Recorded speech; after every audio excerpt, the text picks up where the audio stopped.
Esi sikolo sokhiwa luluntu lwale ngingqi ngo-1998 kwaye sinabafundi abangama-700, sinamagumbi okufunda 7 kunye namagumbi 2 okhiwe ngabahlali nasetyenziswa njengee-ofisi zootitshala negumbi lokufunda. Abafundi bafuna urhulumente angenelele.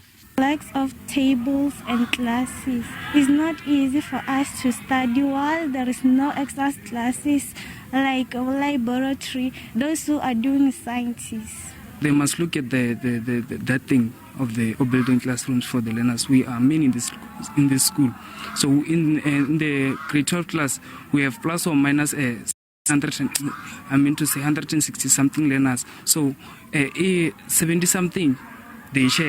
Iziphumo zebanga lematriki zehle zayokufikelela ku-55% kulonyak'ophelileyo zisuka ku-81% ngo-2020. Abazali banenkxalabo yokuba ngahle zehle nangakumbi kulonyaka ukuba kulungiswa amagumbi okufunda kongezwe nootitshala nezixhobo zokufunda.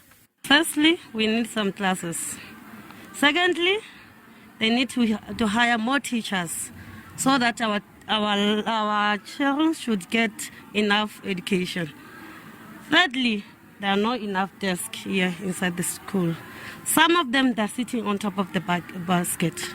Isigcwele esilawulayo kwesi sikolo sithi sinethemba lokuba le ngqungquthela yezemfundo ibanjwa namhlanje kweli phondo iza kunceda nesi sikolo kwimingeni esijongene nayo. Since the school is built by 1998 and until now, we have only just one block from the government. The other block is from the community. So if we can get help from the department, we will appreciate that. Le ngqungquthela izakubanjwa phantsi komongo wokuphucula izinga lezemfundo kweli phondo ukuze libe semagqabini.